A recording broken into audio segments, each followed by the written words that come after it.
Bom, boa tarde. Oficialmente vamos começar nossa palestra.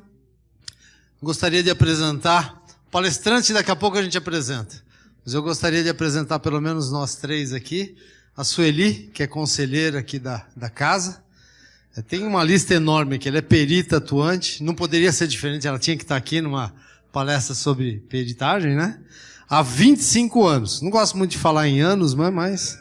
Conselheira do CRC, conselheira da PGESP, coordenadora da Comissão de Controles Internos, que é uma câmara que nós temos bastante importante aqui, que aprova, desaprova as nossas contas, enfim. E a Sueli vai, acho que me apresentar e apresentar o nosso... Boa tarde. Tudo bem com vocês? O pessoal aí das 49 localidades, obrigado por estarem participando.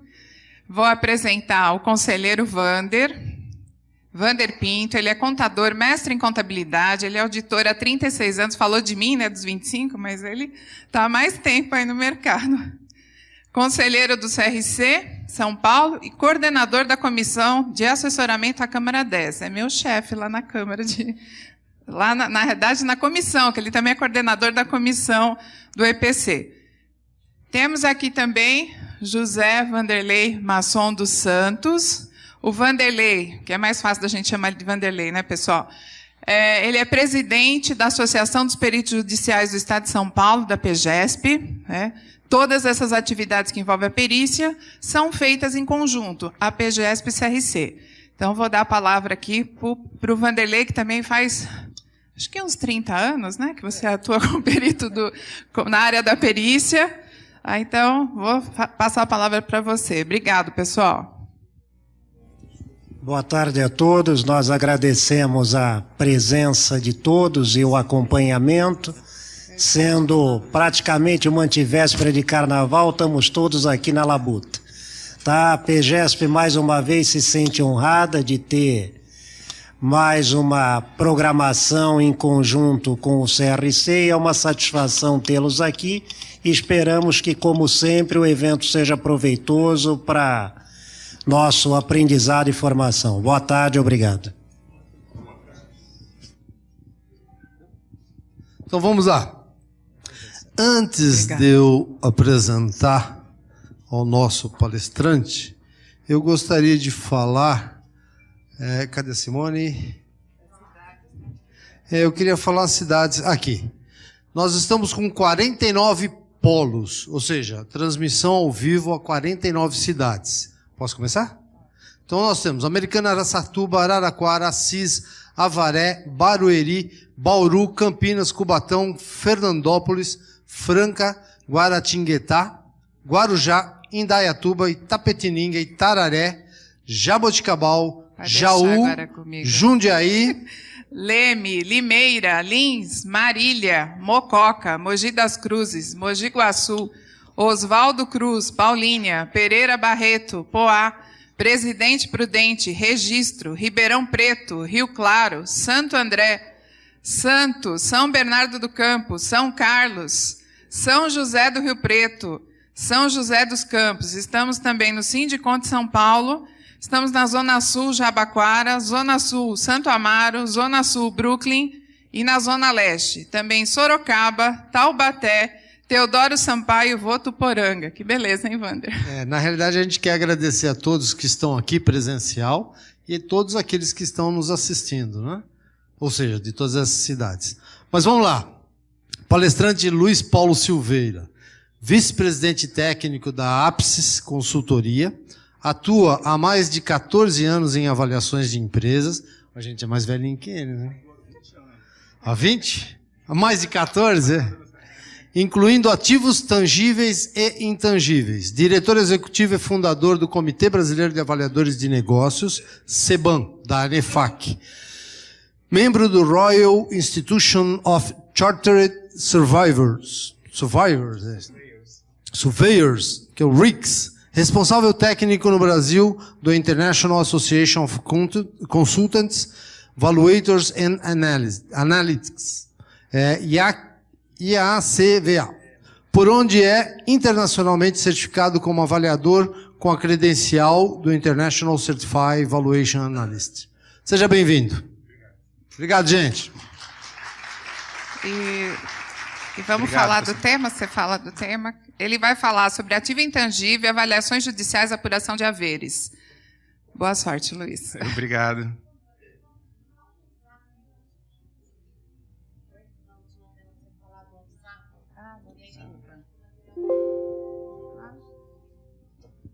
A próxima transmissão também, só um pouquinho, Luiz. A próxima transmissão será dia 10 de março, uma terça-feira, das 10 horas da manhã às 12 horas. O tema será perícia tributária. E das 14h30 às 16h30, o tema será declaração de imposto de renda, pessoa física, pontos polêmicos. Perguntas pelo WhatsApp. Então, por favor, marquem o celular, o número 95. É isso, Tati? Só um minutinho. É 98206-1207. Repetindo, prefixo 11, 98206-1207. Ok? Então, as perguntas nós vamos recepcionar pelo WhatsApp e, ao final, né, Luiz? O Luiz vai ter o prazer aqui de responder a vocês. Tá ok? Ele pode... Agora é com você, Luiz. Obrigado.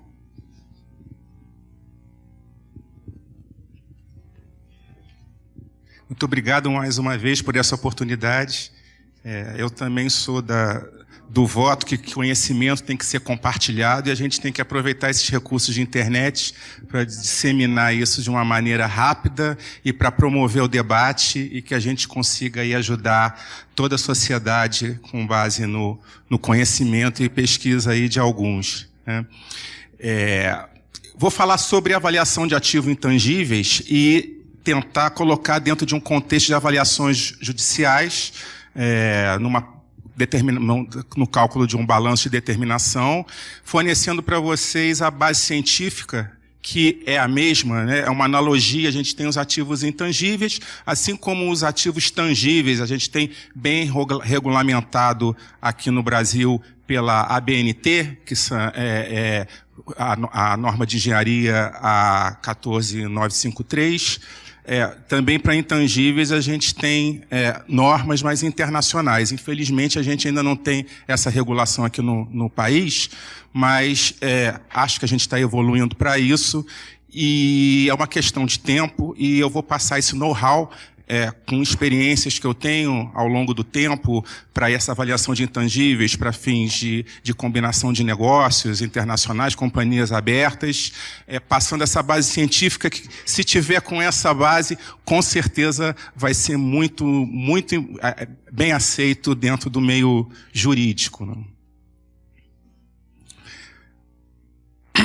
Bom, a base, o ativo intangível, em um primeiro momento ele começou a ser mais cientificamente, com metodologias bem sedimentadas a nível internacional, aqui no Brasil, por conta do tratamento fiscal do ágio, né? Ele começou por conta de uma questão tributária. A gente partir de um valor de uma transação, apurar aquela mais-valia, e isso, em algum momento, para dar um pouco mais de combustível na economia, a legislação viabilizou um benefício fiscal por conta desse ágio, né? Essa mais-valia que era pago e acordada entre comprador e vendedor. E a legislação fiscal, ela é a que está mais avançada recentemente no tratamento e na apuração desses ativos intangíveis, e eu vou começar falando um pouco da prática do que a gente vê por aí, dentro do tratamento fiscal desse ágio gerado em uma transação de combinação de negócios, colocar aqui alguns cases e aí a gente entra nas metodologias, na base científica. Tem alguns exercícios que eu vou só demonstrar aqui, mas essa apresentação vai ficar com todos. Eu acho que está sendo compartilhado também com todos pela internet e depois eu estou à disposição também para dúvidas aí eventuais sobre qualquer assunto.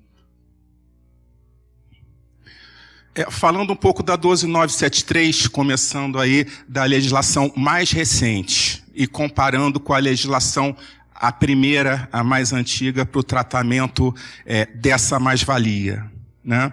A gente veio de um mundo onde todos os intangíveis eram combinados no que aqui no Brasil se convencionou chamar de ágio, tanto para fins contábeis quanto para fins fiscais. Era o famoso RIR 99, o Regulamento do Imposto de Renda, e que dava algumas regrinhas para apuração e para dedutibilidade desse ágio.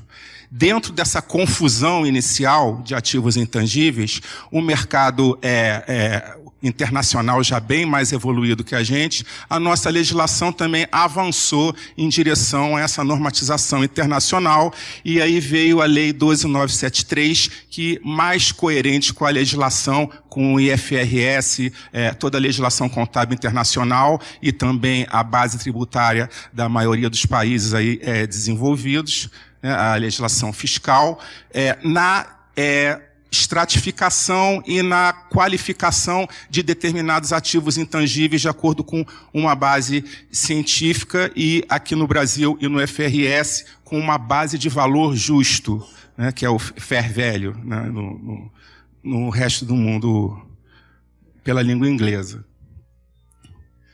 Bom, esse quadrinho é bom para a gente ver como era o mundo antes e o mundo depois.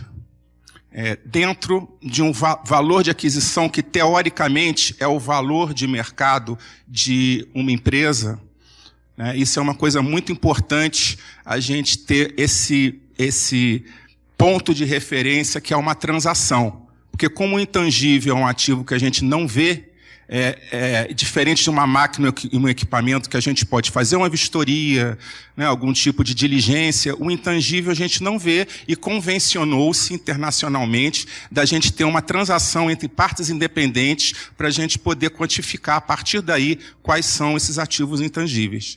Isso nem sempre acontece numa perícia, né? A gente pode estar avaliando uma empresa que nunca foi comprada ou vendida e pede-se o juiz para calcular o balanço de determinação, incluindo ativos tangíveis e intangíveis, de acordo com o Código Civil.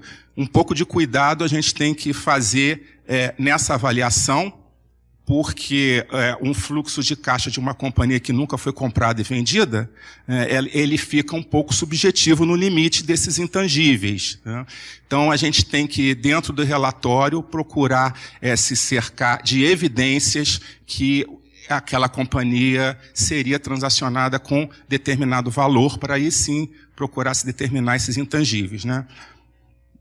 Saindo desse parêntese, que a gente vai falar um pouco mais à frente, dentro do valor de aquisição, que seria o valor de mercado de determinada companhia, comparando esse valor com patrimônio líquido, antes eu tinha, como eu falei, esses intangíveis todos combinados no que a gente chama de ágio.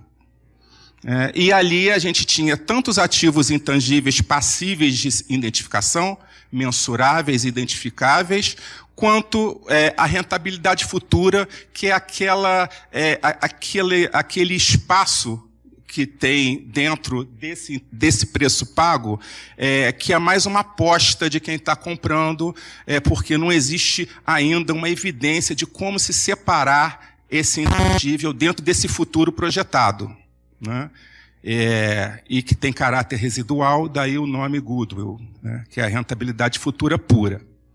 Tá? Antes isso era tudo misturado, nossa vida era mais simples, inclusive, para o cálculo e para a fundamentação desse ágio. E a gente evoluiu com a 12973, né, isso aqui eu já falei aqui um pouco, para essa escadinha. Tá? Agora, então, aquele mesmo valor de mercado com o valor do patrimônio líquido, eu já tenho uma regrinha para apuração desses ativos intangíveis. E isso vale também para aplicação para um balanço de determinação, né? Primeiro, a apuração da mais-valia dos ativos tangíveis, que são os imóveis, máquinas, equipamentos, mais fáceis de se calcular com precisão o valor de mercado, que a gente consegue marcar em mercado, encontrar bens semelhantes, e existem técnicas de engenharia para se calcular com precisão o valor de mercado desse bem. Depois da mais-valia dos ativos tangíveis, passa-se para determinação, aí um pouco mais complicado, desses ativos intangíveis passíveis de mensuração e também de identificação, e aí requer um pouco de experiência e um pouco de diligência da companhia, porque esse intangível ele pode estar camuflado dentro de um processo operacional, ele pode estar camuflado dentro de uma carteira de clientes, dentro de uma marca, um contrato de fornecimento relevante, com algum preço diferenciado do mercado, um contrato de longo prazo, e por aí vai. Então, uma diligência necessária em todas as áreas-chave da companhia para a gente conseguir identificar essas particularidades que, no fundo, geram valor para o negócio, né? E aí, compara-se, apurando-se esses intangíveis e esses tangíveis, eu ainda não chego no preço do valor de mercado da companhia, aí é o que a gente chama do goodwill, que tem caráter residual. Essa é a principal polêmica dentro da avaliação judicial. Considera-se ou não o goodwill?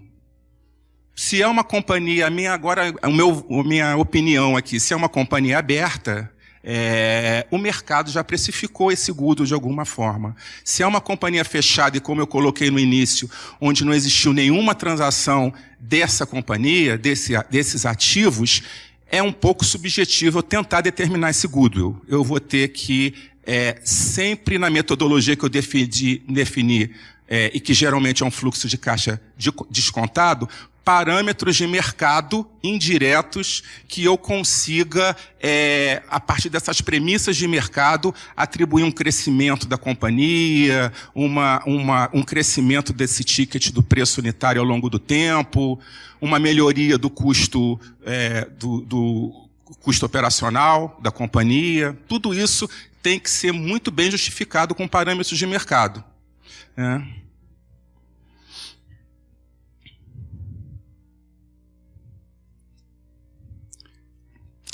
Bom, um ponto que acho que eu já comentei também, qualquer transação ou aquisição de participações societárias, eu tenho aí para fins fiscais, independente da vida útil remanescente, e isso vale tanto para ativos tangíveis quanto ativos intangíveis identificáveis, eu consigo ter um benefício fiscal dentro da legislação tributária que seria proporcional à vida útil remanescente do ativo. No caso do goodwill, que é o ágio, isso está praticamente fixado em 5 anos, né? É até um pouco incoerente dentro da legislação, porque a legislação fiscal nossa acompanhou a internacional em quase todos os pontos, mas ainda manteve esses 5 anos para o goodwill, que gerou uma incoerência entre o benefício fiscal gerado por o goodwill, que é o ativo mais arriscado, e os outros ativos que já estão na companhia, né? Mas, enfim, é a nossa legislação e é isso que está escrito. Pessoal, a gente gostaria de agradecer imensamente a todos vocês que chegaram até aqui e todos que chegaram em todos os polos. Sabemos da dificuldade por conta das chuvas, né, Luiz? Está chovendo muito. Então, muito obrigado. Sei que cada um aqui teve que deixar suas atividades e tomar um pouquinho de chuva, porque São Paulo também está chovendo hoje. Então, agradecemos imensamente. E, com certeza, o tema vale a pena, né? O palestrante também vale a pena. Então, curtam a esse momento, né, para adquirir um pouquinho mais de conhecimento. Obrigado, Luiz. Está chovendo muito agora, quando eu cheguei ainda não estava. Foi agora na saída, né?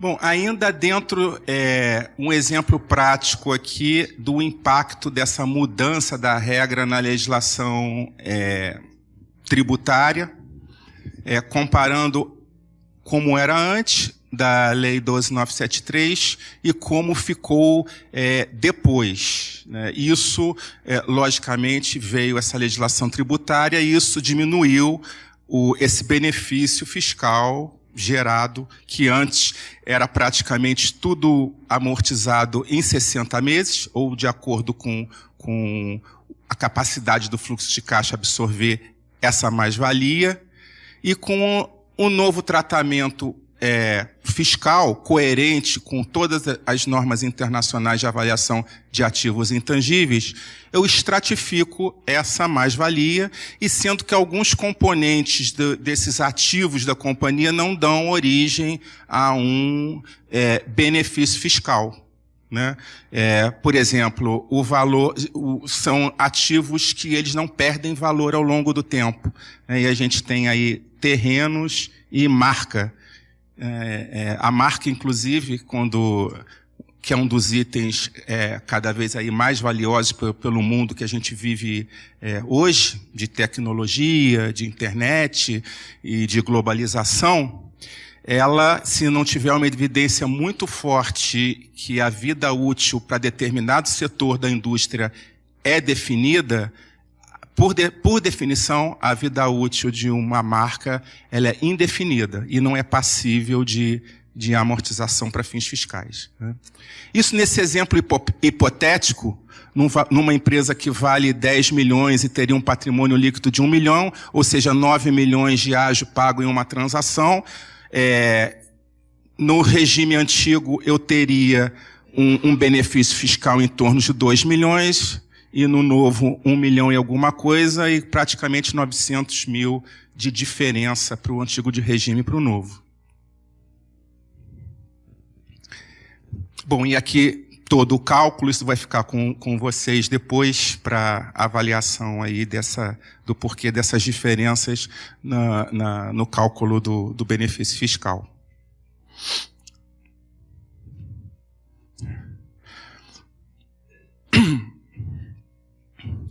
Bom, aqui são algumas coisas específicas também, e o foco aqui, a gente está falando, o foco vai ser mais na metodologia científica para a apuração desses ativos intangíveis, mas para quem já está passando por uma reestruturação societária e vocês têm necessidade de emitir um laudo para a Receita Federal, para ter direito a esses benefícios fiscais, vão algumas dicas, alguns checklists, um checklist aqui de o que esse laudo deve conter, quando que ele deve ser protocolado, aonde, e todas as particularidades aí que ele tem que ter para ele ser aceito pela Receita Federal.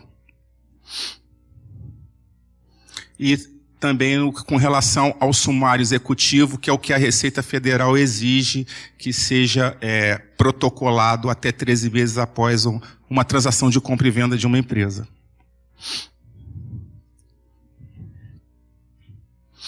Bom, alguns exemplos aí que tangenciam decisões jurídicas sobre ágios, né? A gente tem aí um caso, casos públicos aí, nesse caso a Gol, né? E foi um parecer positivo, porque sempre se teve aquela discussão de aceita-se ou não uma empresa veículo intermediando uma transação, né?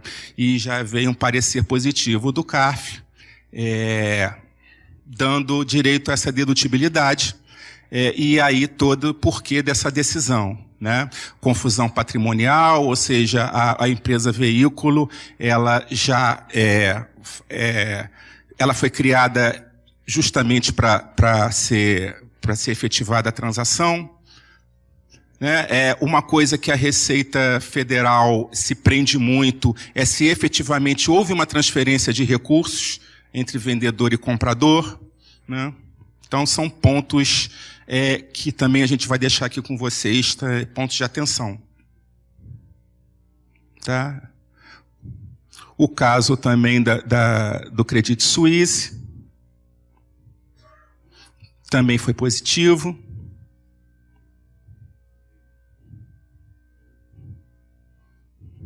E um caso onde foi negado o benefício fiscal, numeral 80, onde por pequenos detalhes aí no planejamento da operação, talvez a dedutibilidade foi negada. Nesse caso, a empresa veículo não era real adquirente, não existia evidência que o dinheiro transferido para a empresa veículo ele foi para as mãos do vendedor, né? Então, são pontos para se prestar atenção, porque às vezes uma transação, o benefício fiscal faz parte de toda a taxa interna de retorno que a gente está calculando para isso, e por conta de uma falta de atenção a algumas questões aí de compliance jurídico, a gente perde essa dedutibilidade.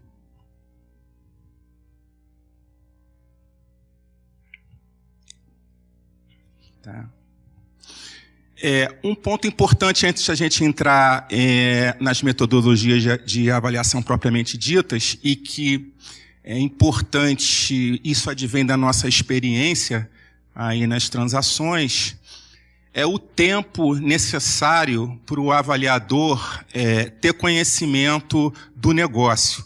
Porque como um ativo intangível, que não é um ativo que está visível, esse tempo é muito importante. Então, já é um ponto de atenção quando o juiz define, por exemplo, fixa-se 30 dias para apresentação do laudo pericial. Isso pode não ser viável dependendo do negócio que está sendo avaliado. Porque para você simplesmente identificar esse ativo intangível, talvez seja necessária uma diligência daquele negócio.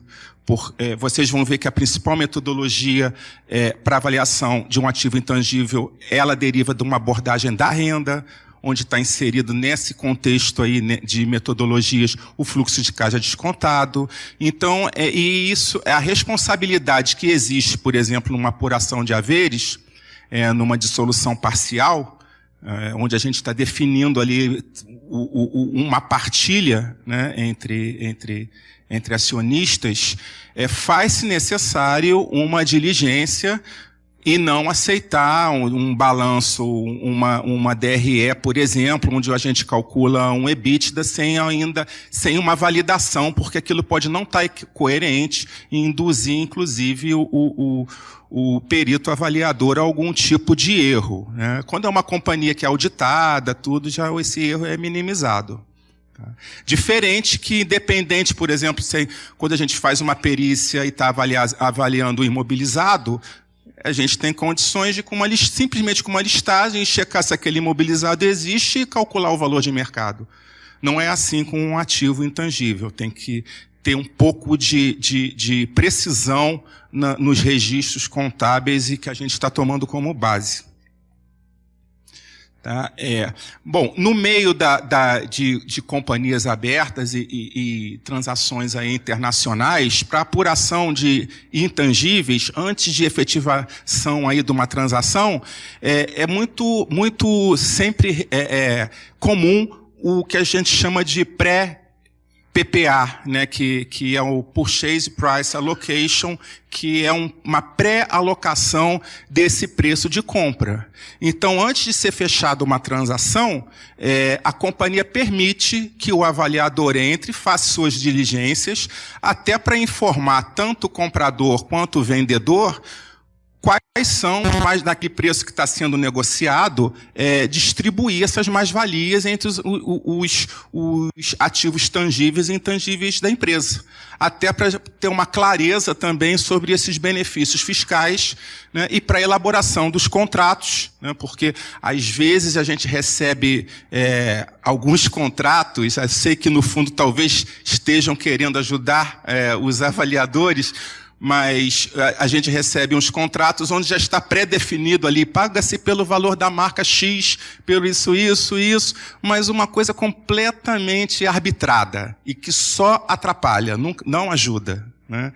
Porque daí a gente tem um documento jurídico, um contrato, onde foi atribuído um valor para um bem intangível, onde, quando a gente aplica a técnica científica apropriada, a gente vê claramente que aquele intangível não tem aquele valor. E isso, na Receita Federal, com certeza vai ser contestado, e o contrato, nesse caso, só está atrapalhando, quando ele é realizado sem essa diligência prévia, né? Bom, esse exemplo desse contrato, um exemplo claro seria, só ilustrativos, né? Por exemplo, foram compradas 3 empresas por um valor consolidado de 9 milhões, e a adquirente rateia esse valor pago contratualmente, 3 milhões por cada empresa, né? Uma empresa com patrimônio líquido de 1, com uma mais-valia de 1, outra com patrimônio líquido de 1, mais-valia de 1, e a outra ficou com um certo problema, porque foi pago 3, um patrimônio líquido de 2, existia uma mais-valia de 2. Então, já em vez de ajudar, já atrapalhou, porque gerou uma compra vantajosa nesse caso. Uma compra vantajosa fictícia, criado por um contrato de compra e venda. Se tivesse sido feito, por exemplo, essa diligência prévia, né, em conjunto lá com os advogados que estão elaborando os contratos, aí sim ia tentar aí atribuir valores coerentes com o valor de cada empresa, né? E ao invés de atribuir 9 milhões para as 3, atribuir-se aí 2 milhões para a empresa X, 2 para 2 e 5 para a empresa Z, de forma que gerasse, além de uma mais-valia na empresa Z, um goodwill, e isso, além de não criar uma incoerência no negócio, ainda gera um benefício fiscal para a empresa que tem mais capacidade, inclusive, dessa geração de caixa. Bom, gente, entrando aqui na avaliação de intangíveis, depois dessa prática aqui demonstrada e da maior aplicabilidade aí no setor tributário, vamos entrar aqui nas metodologias, né? E que aí são aplicados tanto para os fins que eu disse aqui, quanto em qualquer apuração de haveres num contexto de balanço de determinação, tomando-se sempre os devidos cuidados para o que a gente chama aqui de goodwill, que é aquele valor residual. Quando a gente fala de mais-valia de ativos tangíveis e mais-valia de intangíveis que são mensuráveis e têm um caráter assim, de separabilidade contratual, esses intangíveis, tanto para fins fiscais, quanto contábeis, quanto para jurídicos, a metodologia é a mesma. Mas para o goodwill, para fins jurídicos, a gente tem que tomar um certo cuidado quando a gente não tiver uma companhia aberta, for uma companhia fechada e sem evidências de transações naquele segmento, de preferência daquela companhia, ou, se não existir, em companhias do mesmo segmento. Sempre vão existir juízes que vão ser a favor desse goodwill e chamar de fundo de comércio, por exemplo, quanto vão existir outros mais conservadores e que não vão atribuir valor para o que a gente não conseguir medir aí e identificar. Bom, gente, isso aí é uma coisa que eu nunca esqueci. O conceito de intangível. Ele é análogo ao conceito de beleza. Eu assisti, foi a primeira aula, numa primeira turma que eu fiz num curso americano, o professor começa com essa analogia. E para a gente parar para pensar, ela faz todo sentido. É uma percepção, tanto a beleza quanto os ativos intangíveis. A gente tem que estar com a lente adequada para conseguir enxergar. E no caso como a beleza ela é cultural, a lente varia de acordo com a cultura, de acordo com o país, de acordo com o gosto de cada um. No caso do intangível, para também não ficar a gosto de cada um, existe uma formulazinha mágica da onde derivam todas as metodologias. Ou seja, no caso de um ativo intangível ou qualquer outro ativo dentro do nosso contexto aí de negócios, é uma percepção de utilidade futura. Tá? E valor dentro dessa percepção, no numerador eu tenho ali naquela fórmula matemática os benefícios econômicos gerados, e no denominador eu tenho uma percepção de risco. Então, o intangível, ele simplesmente é uma derivação sempre de fluxo de benefício futuro ponderado pelo risco, e que eu tenho que, de alguma maneira, mensurá-lo, né? O K ali seria o risco e o G é a perspectiva aí de crescimento desses benefícios futuros. E por que é importante a gente ter essa lente para enxergar esses intangíveis? Olha o que mudou de 75 para 2015. Em 75, imagine-se que são as mesmas empresas que estavam aí nesse gráfico. Em 75, elas eram comercializadas pelo valor de mercado dos seus ativos tangíveis, ou seja, o que eu tinha lá registrado no balanço da companhia. Lógico, apurado-se as mais-valias, as devidas mais-valias em cada um, e um resíduozinho, um prêmio, né, pela continuidade dela, pelo lucro que ela vai gerar no futuro. Né, mas nada que passasse 17% do valor pago. O foco, então, em 75, era pelo que se via. A gente pagava pelo que a gente conseguia enxergar. E isso foi alterando ao longo do tempo. Né? Por exemplo, vamos pegar a Coca-Cola, que é muito mais antigo que isso. A mesma companhia, se a gente tira de 75 e põe para 2015, ela com certeza tinha um valor muito maior, porque o mercado aprendeu a ver um outro valor na Coca-Cola, né? Em qualquer empresa de varejo com determinada marca, né, por um simples e único motivo. O ativo intangível, diferente do ativo tangível, ele é infinitamente escalável. Se a gente conseguisse ocupar o universo inteiro, encher o universo de Coca-Cola, de iPhone, né, Nike. Então, ele é infinitamente escalável. Isso não acontece com o ativo tangível. A gente tem capacidades. As plantas industriais, elas têm capacidade máxima. Né? As edificações, elas são mensuráveis e têm um porte inelástico. Né? E ativo intangível é o oposto disso. O mercado aprendeu a ver isso, lógico que o mercado financeiro puxando, e viu aí uma oportunidade de alavancar esses ganhos, criando-se aí essa lente, essas metodologias para a gente conseguir enxergar o potencial que isso pode ser gerado no futuro com esses ativos intangíveis. Né? E começou-se a pagar por esse potencial futuro. E aí foi realmente uma revolução. Vocês veem que em 2015, por exemplo, que foi o último ano de publicação desse relatório Tomo, mas esse é uma conta até fácil de fazer. A gente tem até acho que no nosso site tem esse acompanhamento até recentemente, esse índice, até com a Bolsa aqui brasileira. A relação se inverteu. 16% a média das empresas nos Estados Unidos, o valor pago, o ativo tangível representa só 16%.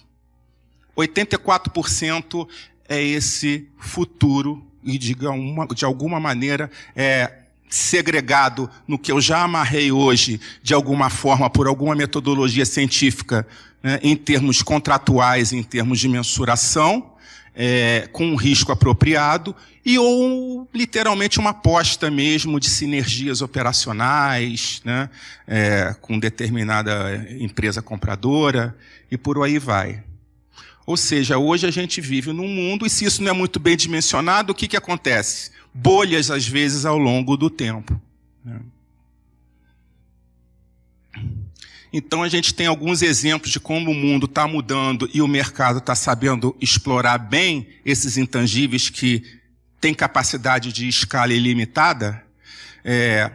A gente começa a ver o mesmo segmento que antes usava ativos tangíveis fornecendo o mesmo tipo de serviço e com ativos intangíveis, né? Bom, Uber é a maior companhia de táxi no mundo, não tem nenhum veículo mais. Airbnb, o maior provedor de acomodações no mundo, também não tem mais nenhum imóvel. Alibaba é a maior empresa varejista, não tem estoque. E o Facebook, o dono da maior mídia popular, não cria conteúdos. Ou seja, E agora, imagina os sócios se separando dessas empresas, a gente tem que começar a enxergar o que tem aí de mais-valia, de uma maneira científica e incontroversa. Um exemplo que saiu e que foi muito feliz o jornalista quando colocou essa matéria foi a Bembev pagou 71 bilhões por espuma. E faz todo sentido. A empresa foi negociada por 120...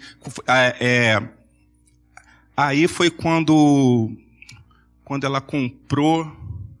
Foi...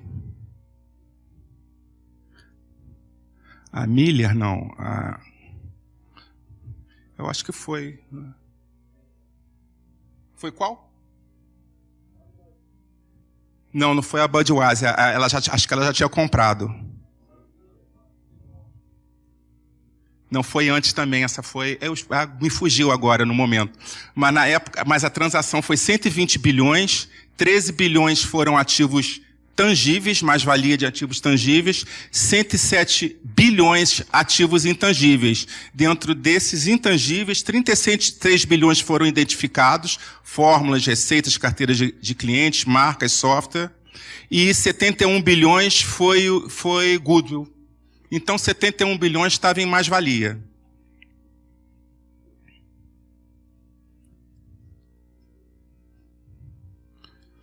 Outros casos interessantes aqui. Por exemplo, a companhia de veículos. A Tesla, valendo mais do que a GM, e enquanto uma produziu 9 milhões e 600 mil automóveis, a outra produziu 101 mil. Então, é como o mercado hoje raciocina, né? Apostando no futuro e nessa capacidade de inovação e literalmente uma aposta.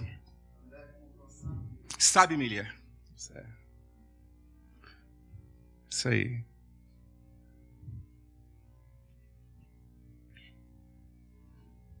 Bom, o segredo da Tesla.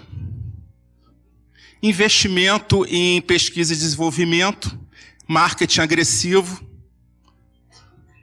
um acionista um pouco fora dos padrões, né? E aposta em todo esse futuro que a energia elétrica e a energia limpa e renovável vai promover aí no mundo. E por aí vai, né? A importância dos intangíveis. A Amazon ultrapassa a Google, extrai apenas da Apple, isso foi em 2018, nem sei como está hoje. Tá? E coisas difíceis até de mensurar. Se você tentar explicar por que o mercado sempre valorou a Amazon no patamar que ela tem, vocês veem que o lucro líquido dela passou a ser consistente de alguma forma só a partir de 2006, 2007, né? Até lá ela veio de uma série só de queima de capital, de acionistas e prejuízos aí recorrentes. Mas a aposta continuou e foi vencedora. Realmente o futuro se realizou. Mas como o jornalista falou da Bembev com a Saab Miller, poderia não ter se realizado, porque é espuma. Tá? Bom, como eu falei, o intangível a gente não vê. Então, o que as empresas fazem para tentar mostrar isso para o mercado? Tentativas. Startups. Ou seja, uma série, a Amazon, por exemplo, ela sempre foi líder em novos negócios, unidades de negócios revolucionárias dentro do conglomerado. E sempre foi muito boa em divulgar esses investimentos. Porque entre 100 que dão errado, 2 dando certo, isso pode fazer toda a diferença no mundo que a gente quer globalizado, né?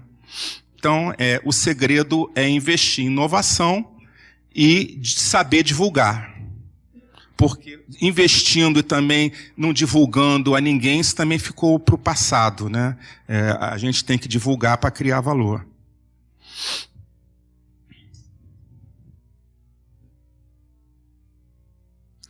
Bom, algumas aplicações aí práticas da avaliação e que norteia aí o que a gente vai dar foco ou não. No contexto de negociação, por exemplo, numa fase pré-fechamento de um contrato. Intervalo de valores, porque sempre o vendedor acha que vale mais e o comprador menos. Os dois têm modelos também de avaliação e a técnica bem aplicada é o X da questão para a gente tentar chegar num valor justo, né? A transparência também em todas as premissas adotadas. Avaliação, o que a gente chama de avaliação standalone da companhia. Por exemplo, a Ambev comprando a SAB Miller tinha um valor standalone, mas com a compra da Ambev, é lógico que a compradora identificou N sinergias potenciais entre os dois grupos, e isso foi precificado também pelo mercado, daí a espuma adquirida, né? Porque geralmente as sinergias operacionais estão dentro desse goodwill, dessa mais-valia, né? Elas vão além do valor de mercado. É um preço específico para um comprador. E as operações societárias. Depois da negociação, a gente tem um compliance muito bom aqui no Brasil, e que exige que avaliadores independentes dê satisfação por N motivos, né? Eu tenho os laudos independentes exigidos pela lei das SA, no contexto de uma combinação de negócios. Eu tenho que identificar dentro da combinação de negócios esses intangíveis. Eu tenho dentro da lei das SA um item específico que eu tenho, e a lei das SA diz a metodologia que ela quer para provar que o administrador naquela aquisição não abusou desse prêmio, dessa espuma paga, que é o artigo 256 da lei das SA. O tratamento, como eu falei, do ágio e do deságio, né? E a gente tem a figura do teste de impairment, que é muito importante, principalmente para ativos intangíveis de vida indefinida, como o goodwill. Anualmente, a lei tenta nos proteger e pede que sejam realizados esses testes.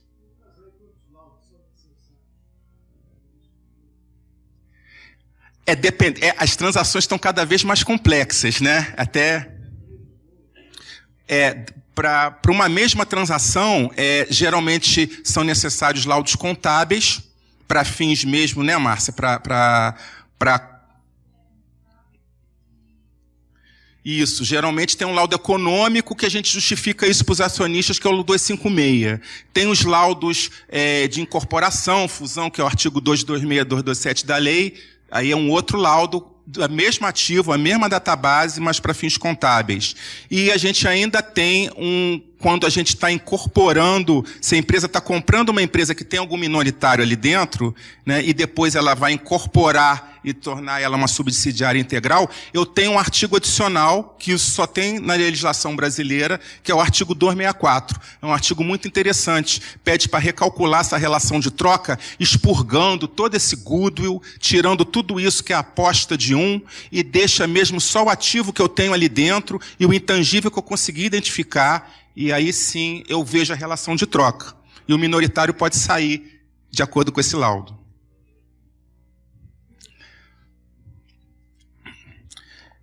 Velhos conhecidos aí de vocês são esses itens de due diligence, né, em determinada companhia.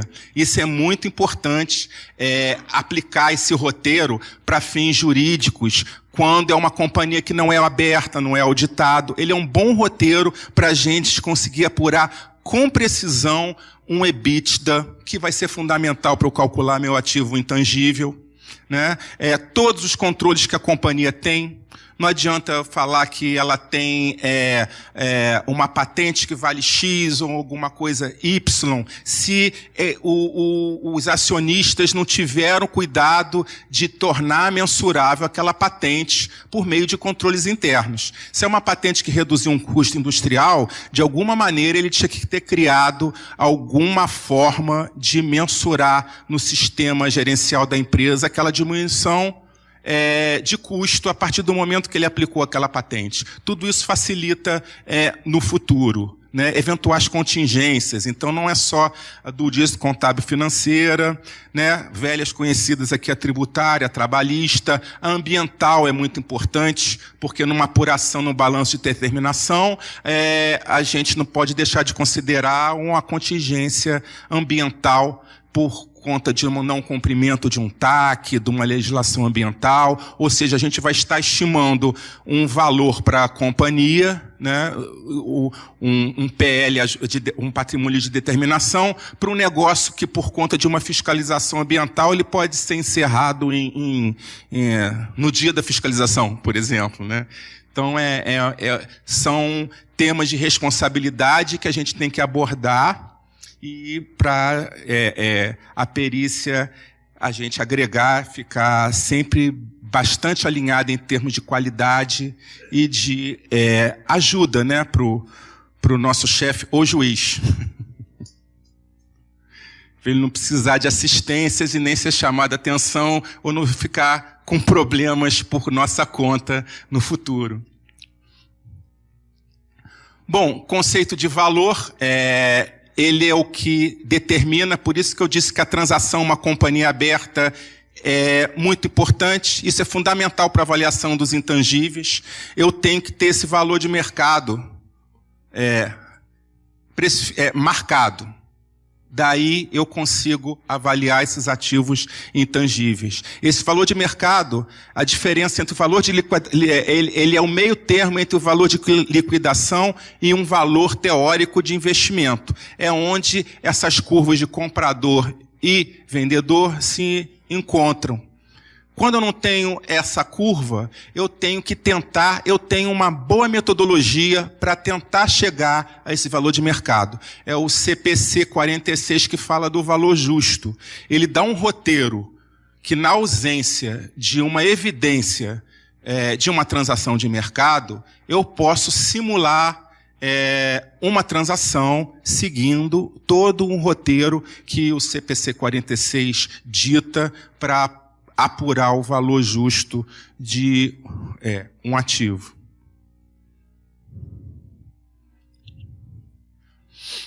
Bom, outras fontes boas, referências na ausência de uma fonte brasileira para o que a gente está falando aqui, avaliação de intangíveis, são o IFRS, que a gente tem os CPCs aí traduzidos, que é a tradução praticamente do IFRS, e a legislação americana lá da norma contábil, dos padrões contábeis americanos, o US GAAP, que é o FASB, emitidos lá pelo Appraisal Foundation. No caso do IFRS, pelo IVSC. Tá? E um braço ligado ao IFRS, que é o que a gente usa, já tem tradução aí brasileira, o RICS, que é uma entidade britânica, ela é global, ela tem escritório aqui no Brasil. É uma das certificadas a interpretar e emitir e certificar avaliadores, tanto de ativos tangíveis, que foi onde todos nós começamos, como de intangíveis. Então, se vocês entrarem no site do RICS, ela tem gratuitamente as normas internacionais de avaliação de ativos intangíveis e tangíveis, e ela chama de Red Book. Tem a tradução para português lá de todas essas IVS, todas essas normas de avaliação. Não esqueceram de tirar o efeito sonoro. Bom, isso eu já falei, por que intangíveis são difíceis de avaliar? Porque não podemos vê-los, tocá-los ou pesá-los, não podemos medi-los diretamente, mas acreditar em premissas, né? É por isso que é importante a gente seguir um roteiro de avaliação do que ficar à mercê de metodologias mirabolantes e de um poder aí de retórica, de boa escrita de quem elaborou o laudo, né? Como também quem vai utilizá-lo, que é o juiz, não conhece, é bom a gente, para criar esse vínculo com o juiz, da nossa importância para ele na avaliação do que ele não conhece, a gente dar a prova de que a gente seguiu uma metodologia internacional e com evidências de cases, sempre que possível.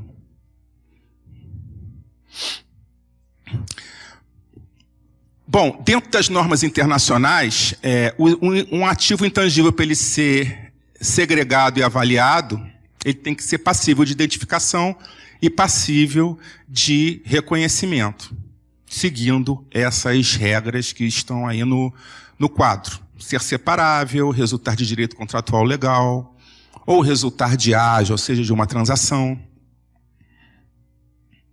E ele tem que poder ser medido, né? Não adianta nada eu conseguir separar se eu não tenho dentro da companhia alguma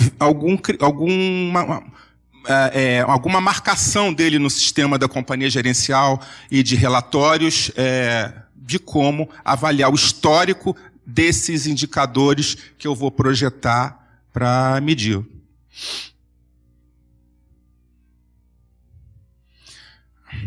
Bom, isso está definido, como eu falei, dentro do CPC, especificamente pelo CPC 15, CPC 4, né? De avaliação de intangíveis. Esse material vai ficar com vocês, tá? E as metodologias que estão dentro dessas normas internacionais, especificamente a IVS 210, que trata de avaliação de intangíveis, eu já separei aqui as três principais características dessas abordagens. Qualquer ativo a gente pode avaliar, seja ele tangível ou intangível, só por essas três abordagens. Aqui no Brasil a gente simplifica um pouco e já parte direto para a abordagem da renda, até porque a maioria das empresas estão fora do mercado. Mas a norma pede que eu, ao adotar uma abordagem, eu obrigatoriamente coloque por que eu não utilizei as outras duas. Tá. Nos Estados Unidos, por exemplo, a abordagem de mercado ela não pode ser desprezada, porque o americano se preocupou desde muito cedo a marcar seus ativos a mercado. Desde antes do computador, o americano já era aficionado com estatísticas, com fichas. Então, ele tem bases de dados bastante antigas. E para todos os segmentos da indústria, classes de royalties que são pagos. Ou seja, é muito difícil, na legislação americana, e um juiz lá não aceitaria isso, eu dizer que eu não posso utilizar a abordagem de mercado para avaliação de uma empresa lá. Ela é obrigatória. Aqui a gente pode falar isso porque ela realmente é uma exceção você conseguir mensurar uma empresa com empresas semelhantes no mercado. Tá? E a abordagem de custo, ela parte do conceito de substituição. Se é uma empresa saudável, dificilmente essa abordagem vai dar o valor de mercado dela. A abordagem de custo, ela geralmente está dentro do conceito de liquidação. Aí sim eu utilizo porque ela é focada na reprodução de determinado ativo, partindo do princípio que eu estou reconstruindo aquele negócio. Eu não olho mais para frente, eu olho para trás. Pois não.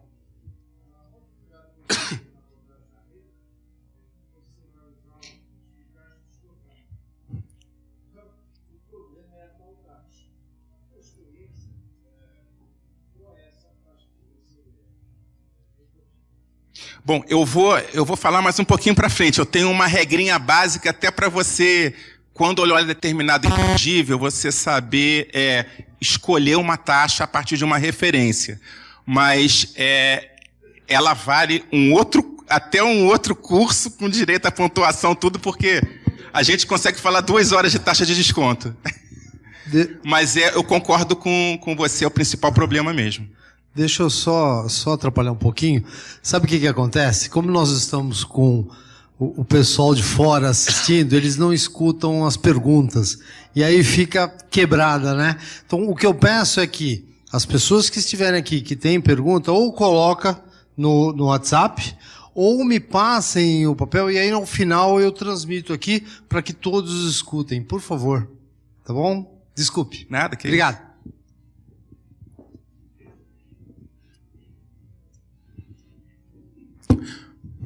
Bom, como eu falei, a abordagem de custo, ela mede o capital que seria necessário para reproduzir o ativo, com idêntica capacidade de geração de benefícios futuros.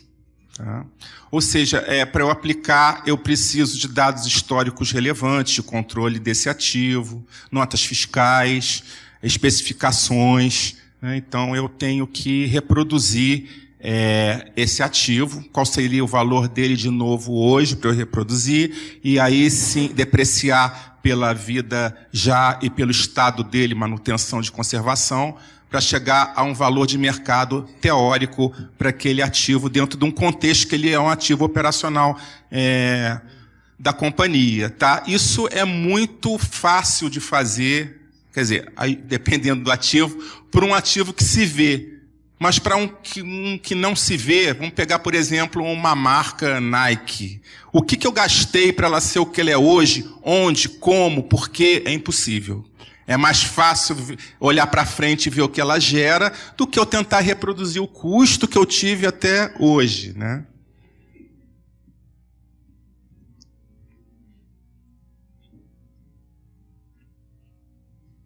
Tá? Então, aí, uma breve explicação, né?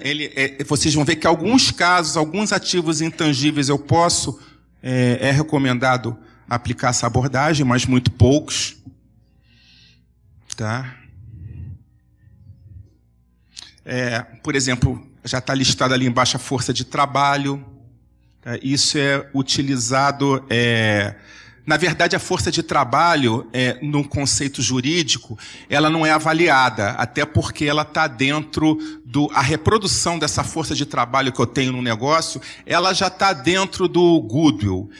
Mas como ele é um ativo que eu consigo, ele não atende o caráter de separabilidade, mas como eu consigo mensurar, a norma contábil pede para eu avaliar separadamente o custo dessa empresa recontratar determinado executivo, treinar, isso tudo pode ser estimado, mas isso já está dentro da mais-valia que foi paga pela empresa. Isso não é utilizado, não é calculado para fins judiciais, porque realmente não é relevante, só mesmo para fins contábeis, para fins de registro, porque afeta a amortização do ágio, né, puro.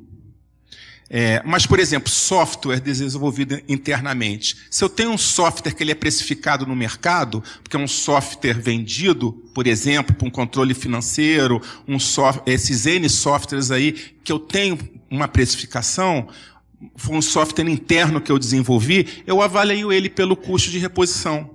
Existem algumas metodologias, a mais tradicional é a chamada, dentro do meio de tecnologia, de pontos de função, onde eu tenho um valor de mercado para determinado ponto de função e dependendo da linguagem e de acordo com o software, geralmente a empresa já tem uma documentação onde ela diz quantos pontos de função foram necessários dentro do desenvolvimento daquele software. Como eu sei o custo e eu tenho de mercado uma tabela de mercado da mão de obra para refazer isso tudo, simplesmente a gente fazer a mesma conta que a gente faz para o ativo imobilizado, para calcular um software desenvolvido internamente. Só que em vez da vida útil remanescente, o software a gente tem que ter um pouco de cuidado, porque ele pode ficar obsoleto muito rápido hoje em dia, né? Então, saber se está adequada a plataforma, a linguagem que foi utilizada, para a gente atribuir aí uma vida útil remanescente para ele. Tá. Bom, a abordagem de mercado, como eu falei, a gente, aqui no Brasil, por essa falta de empresas comparáveis, o americano aqui, quando chega aqui, ele deve rir da gente um pouco, porque a gente costuma, dentro do nosso mercado financeiro local, aplicar múltiplos de forma indiscriminada. Eu paguei 6 vezes o EBITDA, 4 vezes o EBITDA, essa companhia vale 4, 5 vezes o EBITDA. Lá nos Estados Unidos, como eles têm essas bases muito segmentadas, se eu comprei uma rede de pós de gasolina que atua, por exemplo, em determinado município, com certeza eu vou achar uma rede de pós de gasolina equivalente de capital aberto lá e que atua localmente naquela cidade. E eu vou ter que, ainda por cima, homogeneizar, e existem regras para isso, a geração de caixa de uma, o EBITDA de uma, para comparar com o EBITDA de outra, homogeneizando os custos de cada uma, o tamanho da administração de cada uma, alguma particularidade. Só depois de um trabalho de identificar uma empresa que seja genuinamente equivalente e que eu consiga homogeneizar esse EBITDA, aí eu posso aplicar um múltiplo. Lá, se a gente sai aplicando um múltiplo assim discriminadamente, é capaz do juiz até dar voz de prisão para a gente no meio do tribunal, sei lá, alguma sanção meio grave. Tá? Bom, lá então eles usam esses múltiplos de mercado. Aqui a gente usa, é muito coerente, até e ainda mais para fins jurídicos. Isso dá uma segurança muito grande para o juiz. Você adotar uma série de premissas, ainda mais com uma companhia que não teve transação, nada disso. Você sempre desenvolveu uma metodologia com os inputs de mercado. A inflação eu peguei da fonte tal. O preço de venda eu comparei. Realmente o preço de venda desse produto, eu paguei vários análogos, o preço está legal. Né? A taxa de desconto é um pouco mais complicada, a gente vai ter que gastar umas 3 páginas defendendo todos os componentes lá que eu também tiro do mercado. Né? Além disso tudo, eu vou calcular o valor econômico da companhia, que vai ser base para eu tirar os intangíveis, eu vou ter que comparar, aí sim eu posso pegar um múltiplo de mercado. Mas essa é uma companhia de hotelaria ou de varejo? Eu tenho umas companhias abertas aqui no Brasil, marcadas a mercado. Realmente, esse meu cliente é uma companhia regional, essa outra aqui, ela já está a nível multinacional, mas para fins de comparação, seu juiz, o múltiplo ficou um intervalo, o que eu calculei está dentro do intervalo de negociação dessa companhia aberta, faz um certo sentido a minha conta, mas não o contrário, eu aplicar o múltiplo e atribuir para uma companhia de pequeno porte. Né?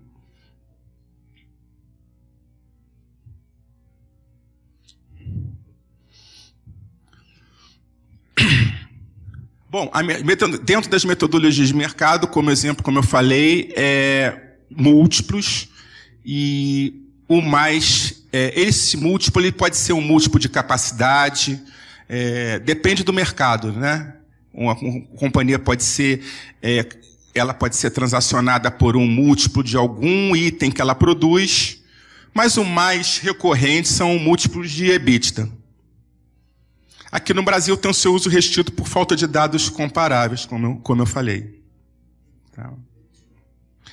Ele é muito utilizado, vocês vão ver na de intangíveis, indiretamente. Para avaliação de marca, por exemplo, a gente usa uma metodologia que se chama Royalty Relief Approach, que é simplesmente demonstrar o quanto a companhia economizou por ter desenvolvido a sua marca internamente, pegando um royalty praticado no mercado para a marca daquele segmento. E aí eu pego um royalty, que é um parâmetro de mercado, eu tenho evidências lá para mostrar para o juiz e para quem for usuário do laudo, e aplico sobre o faturamento líquido da companhia, né? Tirando o impacto, lógico, do imposto de renda, e a gente chega a um valor...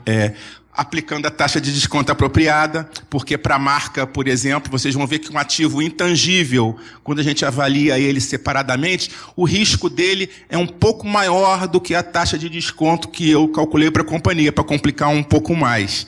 Mas faz sentido ser um pouco maior.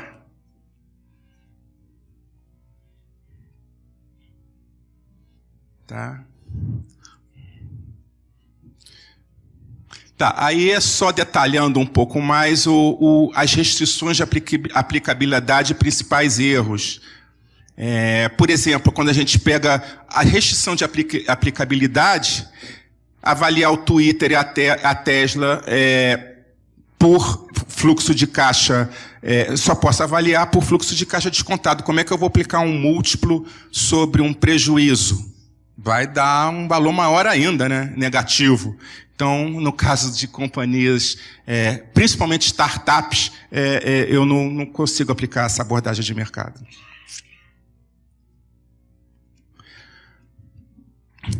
Bom, agora a metodologia, que é a fonte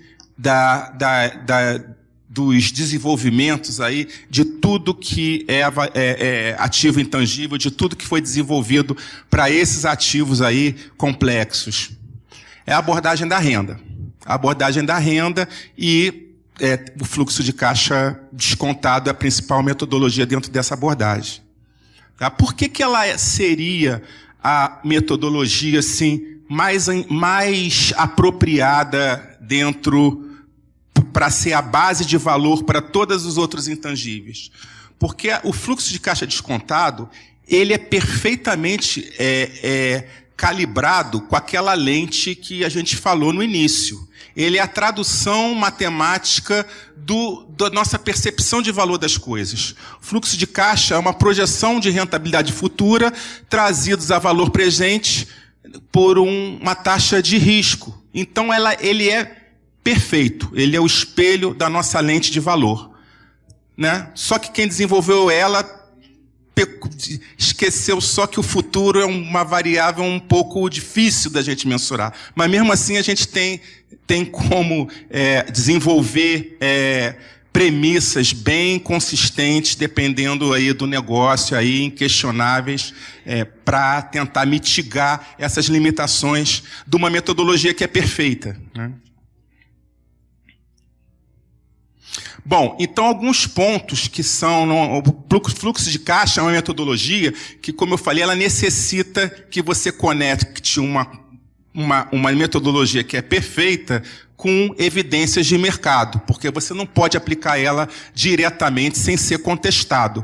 Né? Então, um laudo que se baseia num fluxo de caixa descontado, ele necessita de uma análise retrospectiva do negócio, do negócio, do mercado, operacional, de como estão os custos daquela companhia, uma análise de cenários, posicionamento do negócio, market share, a estratégia que está por trás da administração, se possível até com evidências, né, colocar anexo um laudo. Não, a companhia está negociando, já tem um termo aqui que ela vai fechar um contrato onde ela vai vender X durante 10 anos para fulano, né, com preço mais ou menos acertado, ela já tem esse compromisso firmado. Isso ajuda muito nesse tipo de projeção do futuro.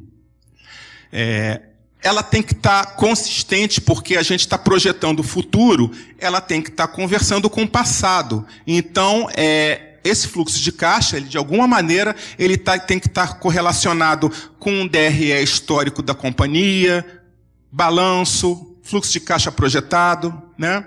E uma atenção especial tem que ser dada aí à perpetuidade, porque quem já aplicou o fluxo de caixa descontado, a metodologia, sabe que a gente projeta por um período, não projeta ele indefinidamente.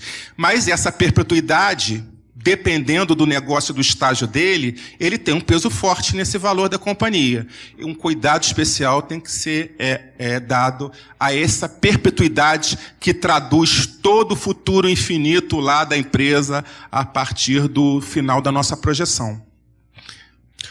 Desconto a valor presente, aí a gente está falando da taxa de desconto, um cuidado especial, de preferência seguindo alguma boa prática internacional, e um estudo de sensibilidade que vai mostrar ainda se existe alguma dúvida sobre determinada premissa de mercado, a análise de sensibilidade com base, por exemplo, se é uma empresa que é muito dependente da variação cambial, uma análise de como ficaria o valor da empresa variando-se o dólar de tanto a tanto, a inflação que eu estou projetando, e se ela variar de tanto a tanto, como é que vai ficar o valor da minha empresa, e algumas coisas de acordo com um input-chave aí do meu fluxo de caixa.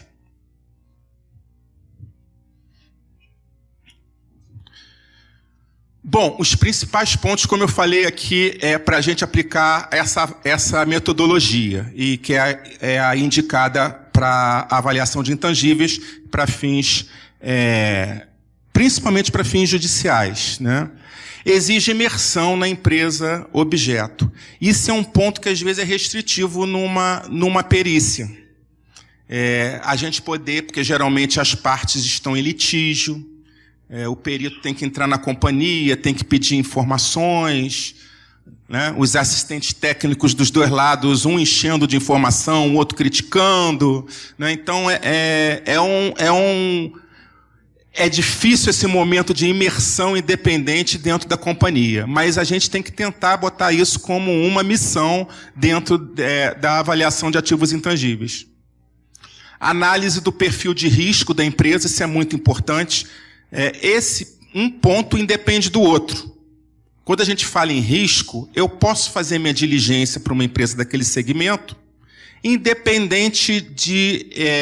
É uma missão independente de eu calcular o fluxo de caixa da companhia. Eu posso fazer isso simultaneamente, com equipes separadas, né? Eu posso... essas atividades, elas não são interdependentes, né? Muitas vezes, a gente consegue calcular a taxa de desconto que é apropriada para aquela companhia, antes de saber, de produzir com precisão o futuro, os benefícios futuros gerados. Bom, isso é uma pergunta, assim, mas a gente tem que falar aqui com cuidado, mas são coisas básicas que alguns juízes, por isso que eu digo que o laudo tem que ser muito bem explicado, né?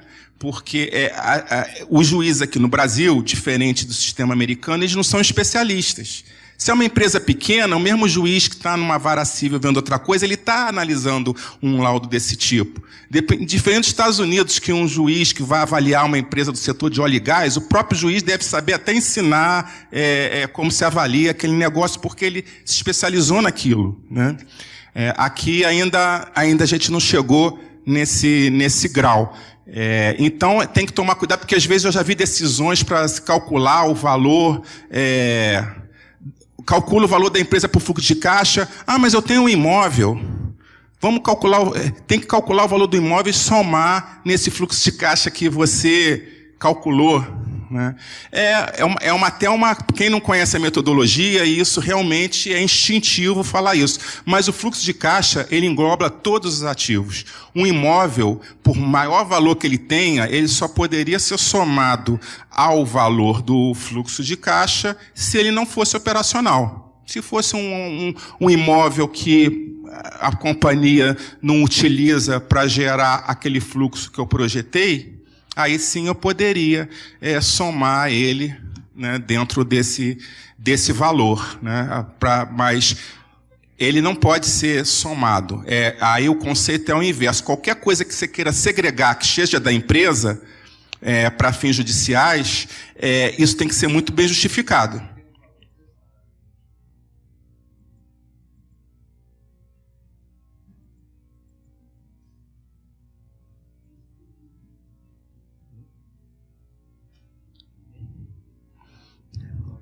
Bom, restrições de aplicação e principais erros. Como a gente já viu pouco ou nenhum histórico operacional, quem dera todas as companhias pequenas elas fossem bem organizadas, com relatórios gerenciais, balanços, todos fidedignos, né? Possível ausência de benchmark, importância de realização de análise top-down, bottom-up, ou seja, aqueles indicadores financeiros que a gente faz análise vertical, horizontal ao longo do tempo, para identificar qualquer discrepância nos relatórios. Projeções sem respaldo técnico, isso é um erro também que fica um laudo meio frágil, né? Quando a gente chega e projeta a companhia, cresce tudo, repito, a inflação, não sei o quê. Aí, quer dizer, é um laudo que a outra parte, se tiver o assessor técnico, o assistente técnico, aí bem fundamentado, ele derruba um laudo pericial sem fundamentação muito facilmente. Atenção à construção da taxa de desconto. Isso também é um ponto que pode ser, se não tiver bem fundamentado, ele pode ser destruído facilmente. Como eu falei, a perpetuidade ela tem que ser ajustada em função, por exemplo, se é uma planta que eu estou avaliando que ela está praticamente sucateada, eu não posso deixar de prever algum tipo de investimento em algum momento. E na perpetuidade, eu tenho que fazer a projeção do fluxo de caixa até eu voltar à empresa àquela situação normal de operação, para aí sim aplicar uma taxa de perpetuidade. E como eu falei, a importância de cross-checks aí, de você cruzar o valor que você chegou com outras abordagens de avaliação, mesmo que de forma secundária.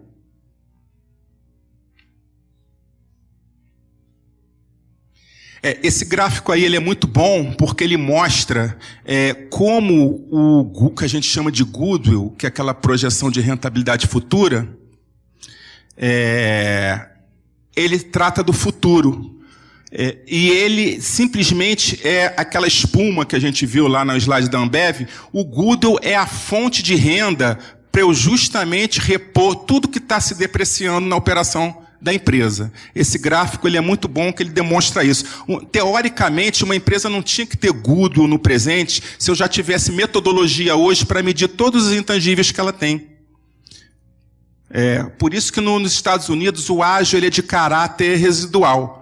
Aqui, geralmente, o ágio chega, às vezes, a 50% do valor de tudo que eu consegui determinar. Lá, não. Lá ele pode ter o caráter bem residual, porque existem já meios de mensurar, com bastante precisão, várias classes de ativos intangíveis. Então, teoricamente, se eu tivesse condição de mensurar todos, eu não teria ágio no momento presente. Eu já conseguiria enxergar o valor dela hoje, né? E o futuro dela, o crescimento, que é aquele verde, vocês veem que ele vai repondo o que são ali aquele azul, que é o que mais cai ao longo do tempo? Clientes. Né? Então, o ágio é aquela força comercial que o cliente que eu tenho hoje, ele pode não ser meu cliente amanhã. Hoje ele é um ativo intangível que eu tenho, né, e que tem determinado valor. Mas no futuro é o ágio que vai repor aquele cliente que eu perdi hoje, minhas máquinas e equipamentos que estão sendo depreciados, né, para no conjunto desses valores eu manter aquela curva de crescimento ali. É bem interessante esse gráfico aí para a gente pensar aí filosoficamente nos conceitos de valor, né?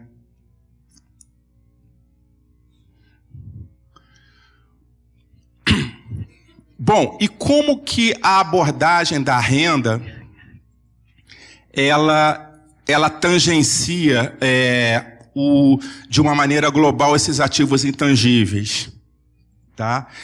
Bom, é aquela metodologia ali embaixo, a número 2, que se chama método dos lucros excedentes multiperíodos. É um nome complicado, em inglês é MPEM. E quem desenvolveu essa metodologia, para vocês verem como é que nos Estados Unidos o juiz lá é especialista, foi um juiz.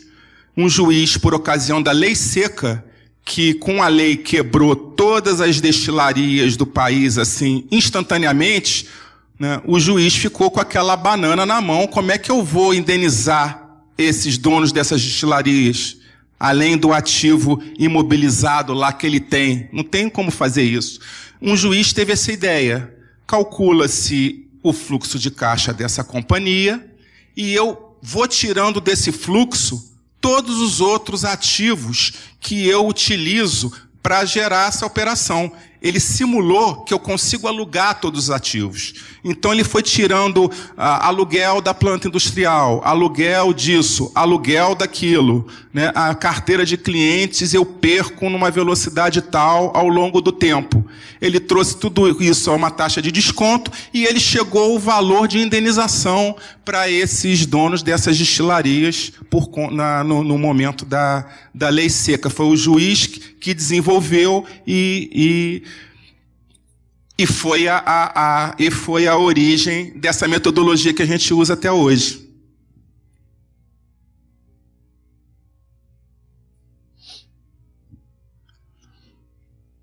Bom, uma simples de aplicar. Vamos começar pelas mais fáceis. O nome é complicado, mas ela é uma das mais fáceis. Quando a gente vai avaliar uma patente ou uma marca, principalmente uma marca, a gente chama de Relief from Royalty Approach. É a metodologia de que na verdade, eu estou simulando o custo, o custo que a empresa deixou de ter, né? Não, na verdade, ao contrário. Eu estou simulando o custo que ela deixou de ter por não ter que alugar essa marca de ninguém, né? Basicamente, essa metodologia, ela quer dizer isso. O valor do ativo é igual ao valor presente do fluxo de caixa gerado pelo ganho da economia no pagamento de royalties, pelo uso de determinado ativo. Isso por exemplo, uma marca num segmento de bebida, eu tenho várias evidências de mercado desses royalties, inclusive entre as companhias, entre elas. A Ambev, a Coca-Cola, elas pagam vários royalties por conta de produtos que elas comercializam. E a gente pode aplicar isso para companhias pequenas, porque simplesmente é um aluguel de uma marca atrelada a uma fórmula, né, a uma patente, e isso traduz o valor, e ela é ponderada de acordo com o porte. Se a empresa fatura pouco, essa marca vai valer pouco.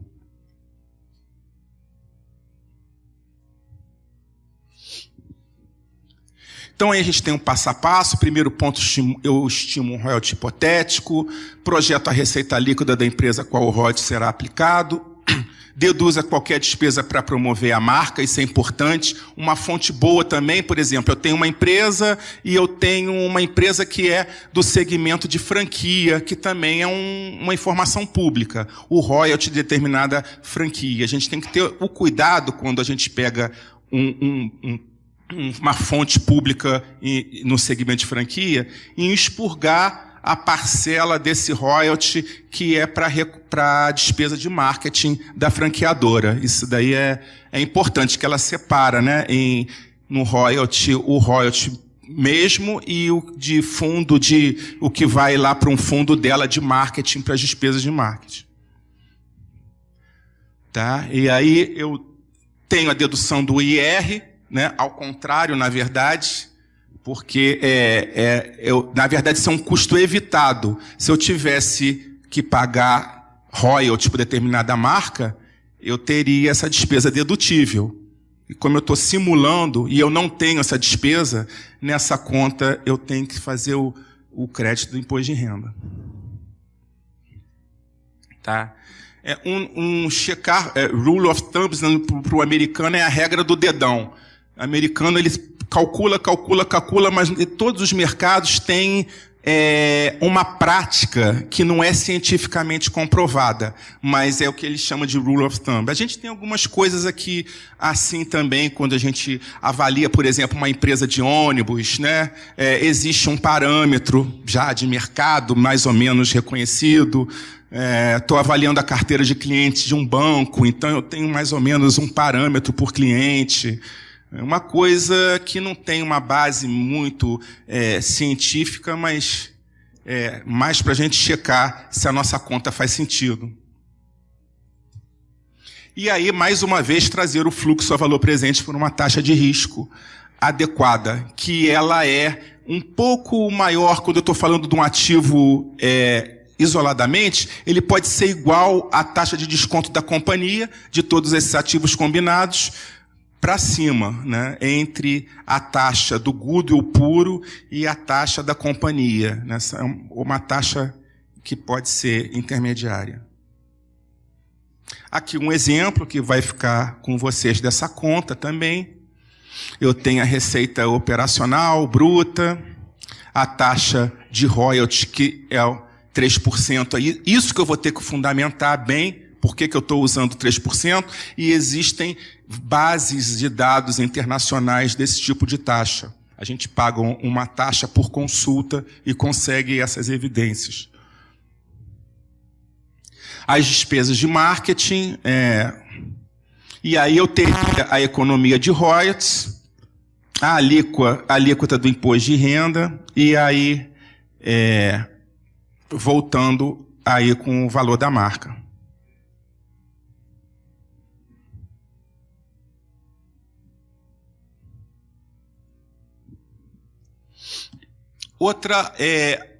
Outra metodologia bastante aplicada, aí, por exemplo, uma patente industrial, que a gente usa isso numa transação, por exemplo, de compra e venda, combinação de negócio, ela é muito utilizada para um contrato de não competição, que a norma contábil pede para eu segregar esse ativo intangível, que é muito teórico, inclusive, nesse caso, você tentar simular o efeito daquele contrato de não competição, né? O efeito que determinado vendedor, o que ele faria, alteraria meu fluxo de caixa, ele continuar no mercado ou não. É muito subjetivo, mas como a norma contábil pede, e os auditores sempre exigem que a gente evidencie, na minha opinião, é bastante subjetivo, mas é obrigatório. Para fins judiciais, isso é aplicado, por exemplo, a patentes industriais, dentro do processo operacional da empresa. Como ficaria o custo daquele produto antes ou depois daquela determinada patente? São cenários que a gente traça, aí sim, por isso que eu digo que é importante a pesquisa, a imersão na companhia e os relatórios gerenciais, né? Isso é importante, a companhia, se ela tem um foco nos intangíveis que ela gera, se ela gera muitos intangíveis, ela ter a contabilidade muito afiada com essa apuração quando ela é necessária.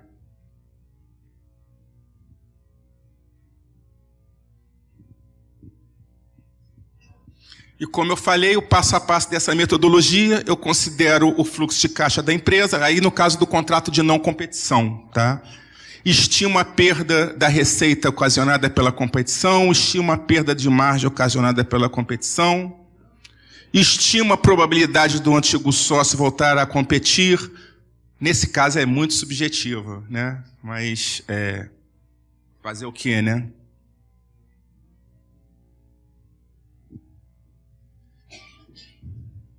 E aí também um exemplo que depois vocês podem olhar com mais calma desses cálculos.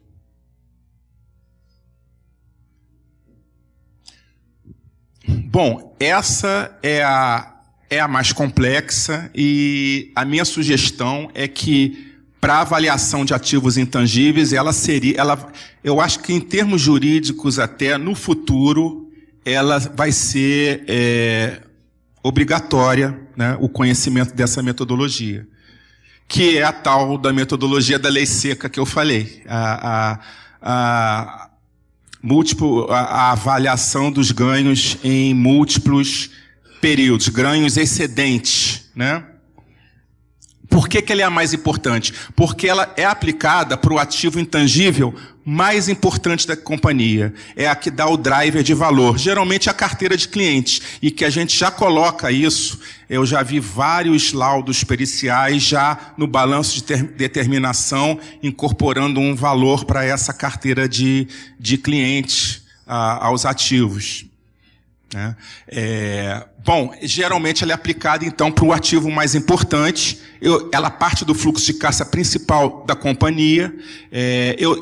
Ela utiliza como premissas aluguéis estimados de outros ativos que eu já mensurei, por isso aquela escadinha do início. Primeiro eu calculo a mais-valia dos ativos tangíveis, depois dos intangíveis que eu consigo mensurar e que são secundários, por exemplo, marca, né, alguma patente, né, e, por último, onde está a carteira de clientes, eu aplicaria essa metodologia. Porque os outros que eu calculei anteriormente, eu simularia um retorno sobre esses ativos, um aluguel que a gente faria, uma remuneração coerente com o mercado financeiro proprietário daquele ativo, e no final da conta, trazendo tudo isso a uma taxa de desconto, eu chego ao valor da carteira de clientes.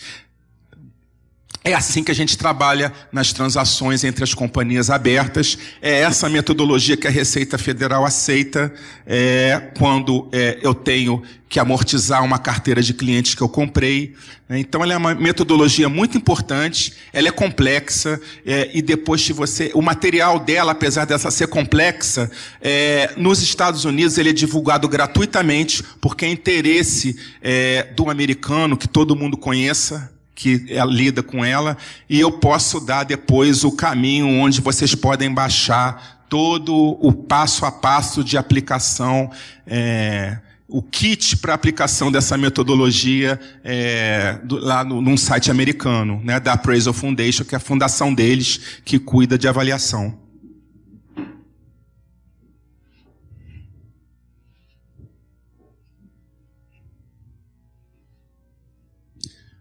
Como eu falei, nessa metodologia você tem um fluxo de caixa da companhia, que todos vocês já sabem estimar, projetar, e nesse fluxo eu começo a aplicar os outros ativos nesse conceito, que são conceitos importantes, que na metodologia é chamado de Return On e Return Off. Já começa a complicação nesse ponto.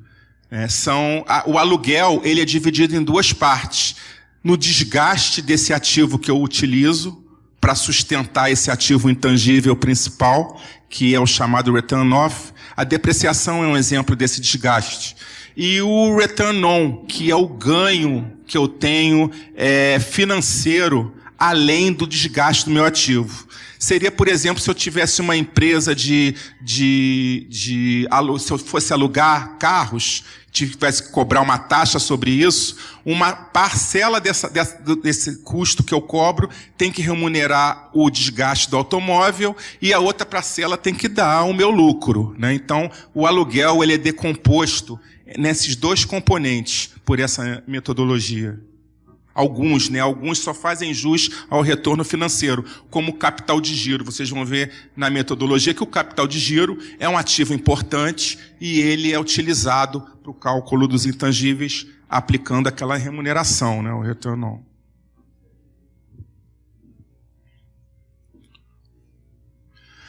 Tá? E isso um exemplo aí da aplicação, né, partindo-se do cálculo do fluxo de caixa.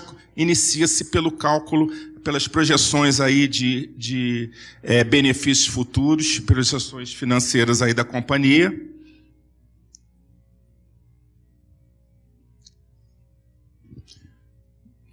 Para depois a gente aplica aqueles descontos que eu falei. Nesse caso, que é para fins aí de exemplo, para a geração, para a sustentação desse intangível principal, que é a carteira de clientes, que eu estou tentando aqui avaliar com essa metodologia, eu preciso utilizar alguns ativos que a gente chama de ativos secundários ou contribuintes, que, nesse caso, o capital de giro, o imobilizado e a força de trabalho. E aí eu chegaria ao valor da carteira de clientes aí desse negócio hipotético.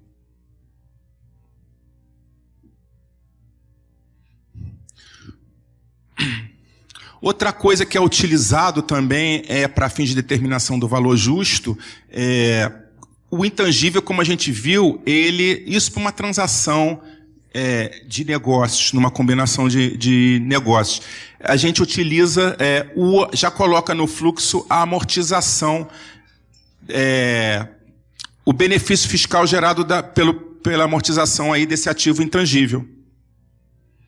que aí já é meio controverso aplicar isso para fins judiciais ou sem uma transação, por exemplo, né? Mas a não aplicação dele na metodologia, aí justifica-se que o cálculo do ativo intangível foi feito e não se considerou nenhum benefício fiscal oriundo dele, porque ele não, o dono não tem ideia de comprar ou vender ele no curto prazo. Qualquer ressalva desse tipo. Tá, um resumo, então, dessas metodologias de avaliação, as mais importantes. Dentro da abordagem de renda, como eu falei, o fluxo de caixa incremental, onde eu tenho o royalty relief para avaliar marcas e patentes, e softwares também que são vendidos no mercado, por exemplo. E a segregação de ativos, que é essa metodologia principal que eu falei. Vou deixar alguns cases com vocês, por exemplo, a avaliação de um contrato de know-how. Isso é muito importante. Essa metodologia, por exemplo, ela já é aceita quando uma parte está entrando para a constituição da empresa com capital e a outra com um determinado ativo intangível, né? Nesse caso específico, foi aplicado nesse contexto. Essa avaliação desse contrato de know-how foi aceita para a definição do percentual de participação de cada parte. Tá? Tem um exemplo aí.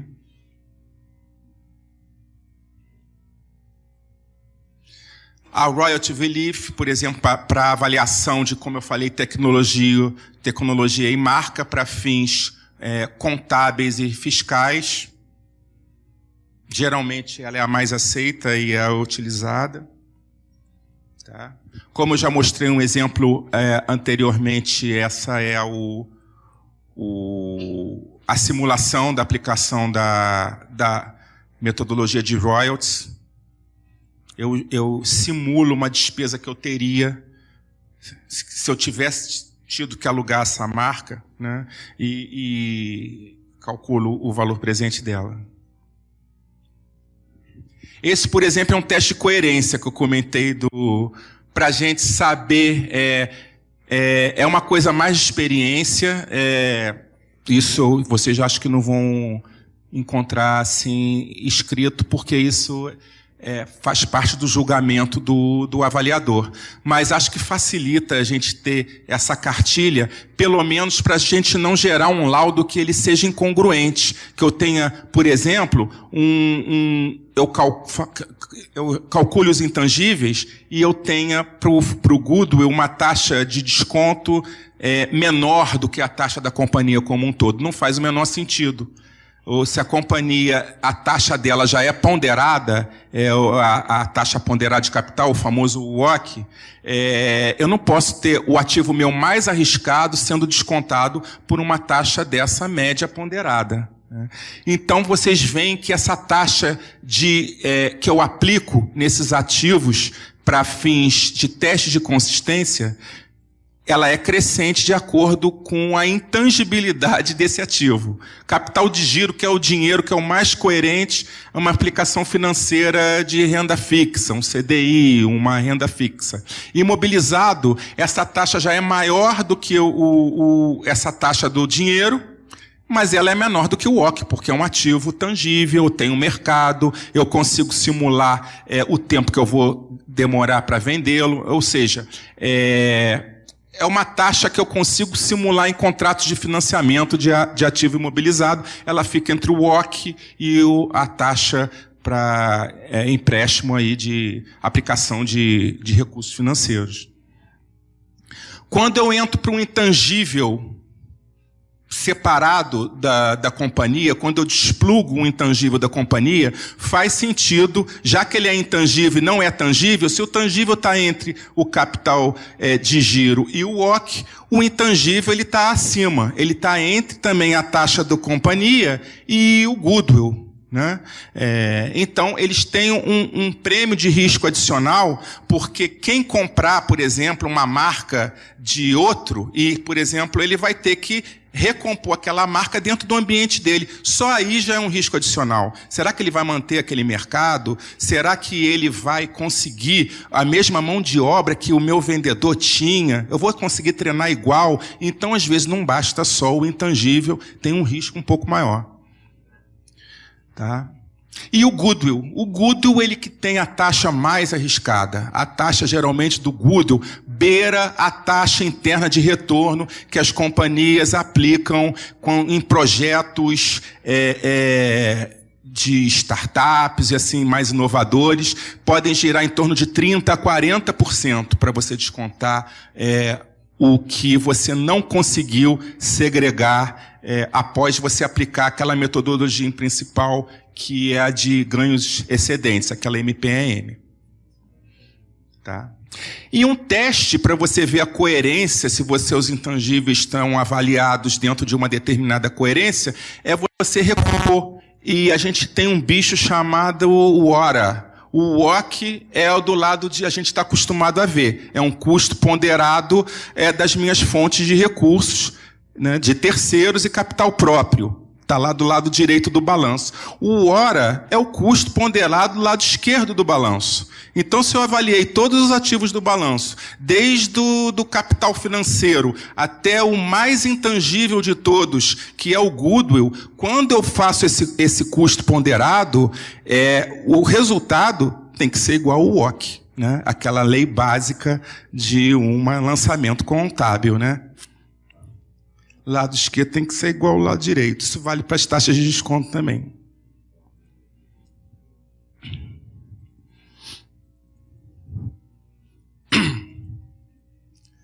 Tá? E aí alguns cases, né, tirados aí de operações aí, públicas. Por exemplo, esse é um case de telecom, tem o valor justo da transação. Esse, no caso, tinha um patrimônio líquido negativo e um ágio gerado de 4 bilhões de euros. Tá? Esse seria o valor justo dos ativos intangíveis, as mais-valias identificadas, a vida útil remanescente, que é um item importante, e a metodologia de avaliação aplicada em cada um deles. Tá? O teste realizado, né, vocês veem do WORA, então eu tenho capital de giro, ativos tangíveis e intangíveis identificáveis, o goodwill, quanto se representava dos ativos totais. A taxa de retorno, vocês veem que ela vem crescente. Enquanto eu tenho o WOC de 8,2%, eu também tenho o WORA equivalente a 8,2%. E o goodwill meu, para vocês fazerem esse teste de consistência, ele está sendo descontado a 13,9%, acima do 8,2%.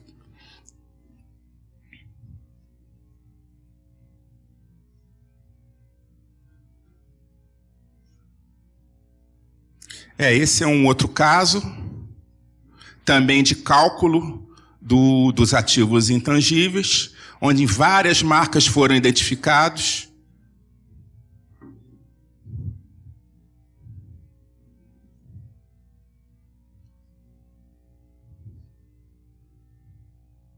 O custo médio ponderado do capital.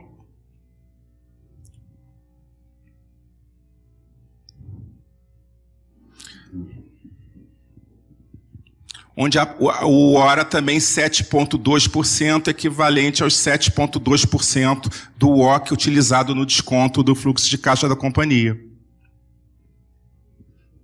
Nesse caso, o ágio ficou, como vocês viram na tabela, ou ele é igual ao WOC ou ele é maior. Nesse caso, foi o mesmo. Tá.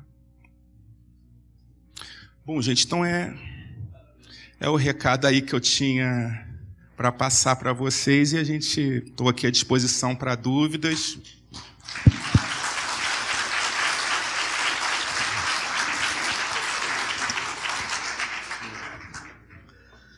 Obrigado, professor. Obrigado a você. Antes de nós iniciarmos as perguntas, eu queria agradecer uma peça fundamental aqui do CRC, que são os delegados.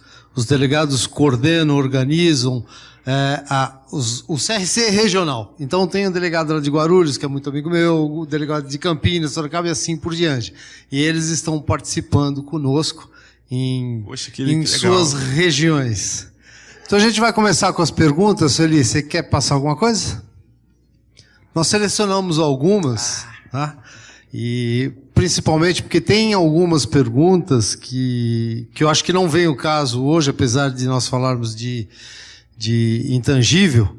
Justamente um é aquele que nós conversamos no início, sobre como valorizar o capital intelectual de um advogado que saiu do escritório de advocacia, né? O que eles perderam, o que ele deixou de ganhar.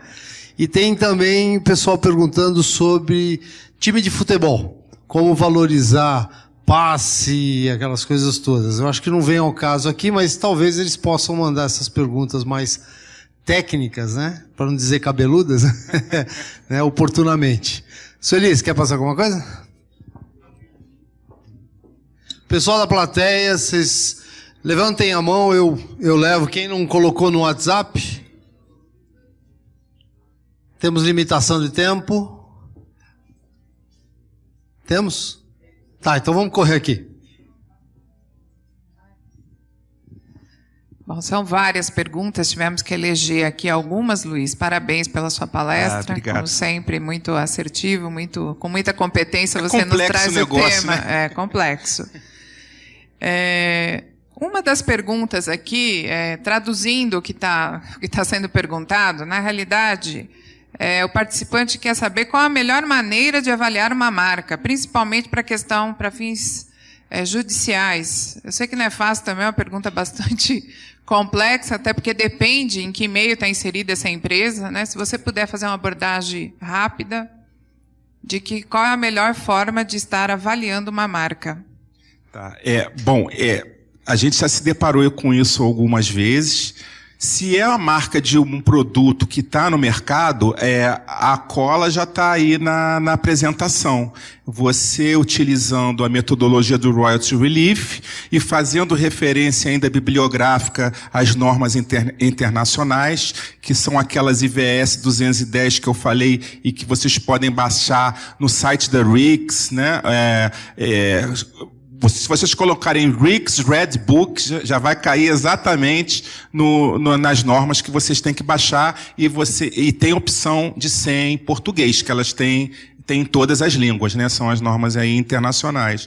Eu acho que isso vai estar bem fundamentado. Mas, como eu falei, cada juiz tem uma interpretação. Às vezes o juiz falou marca, mas tem que ver se o contexto é um fundo de comércio, se ele estava querendo...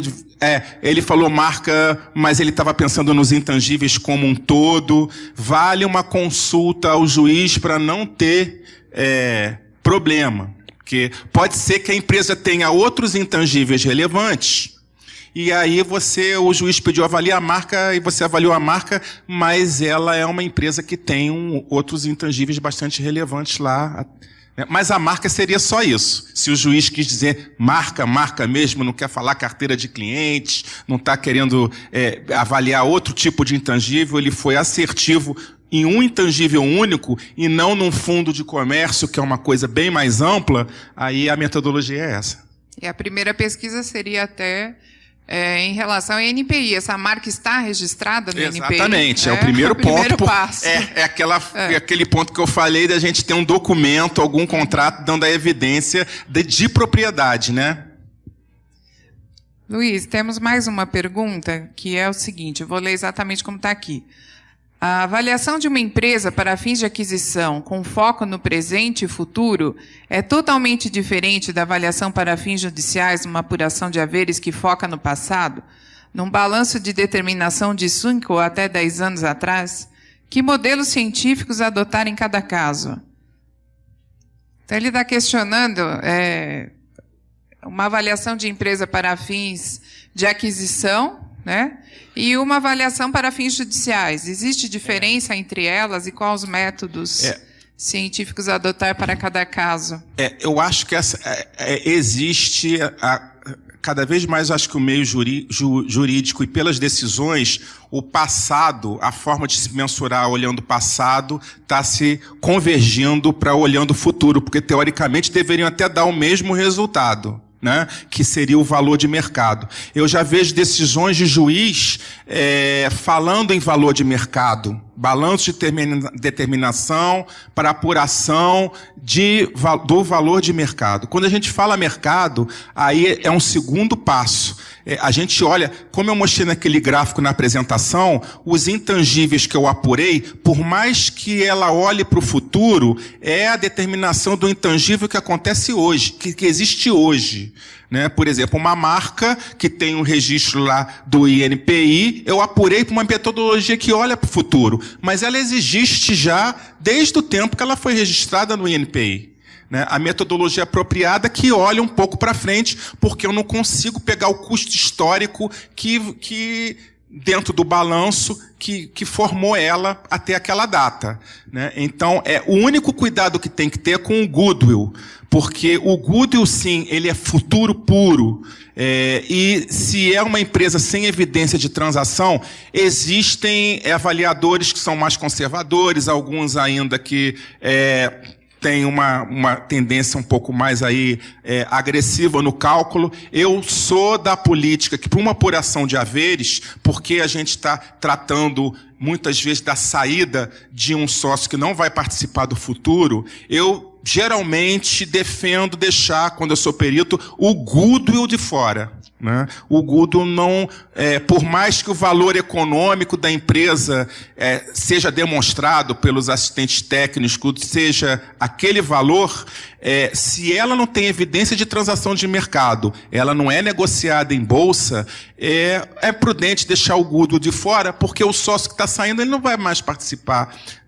daquela aposta, né? Porque um negócio é uma aposta a cada dia. Ele saiu daquela aposta, mas tem intangíveis até aquela data. Então eu apuraria carteira de clientes, valor da marca, patentes. Aí o goodwill, essa empresa tem um potencial gigante para o futuro. O goodwill, se ela é marcada a mercado e o mercado já precificou, ele na verdade, já tem até o valor da apuração pelo valor precificado pela Bolsa. Né? Mas, se não tem, eu acho que prudente, para um laudo pericial, deixar esse goodwill de fora. Né? Sei que os assistentes técnicos vão forçar para botar aquele goodwill do lado de dentro, mas eu, particularmente, deixo ele fora. Bom, encerrou, né, Tati? Pessoal, obrigado, Luiz. Obrigado. Agradecemos a presença de todos aqui na sede e nos polos. Muito obrigado. Muito obrigado aí ao esforço dos delegados, dos conselheiros que estão nos outros polos. Obrigado, Wander.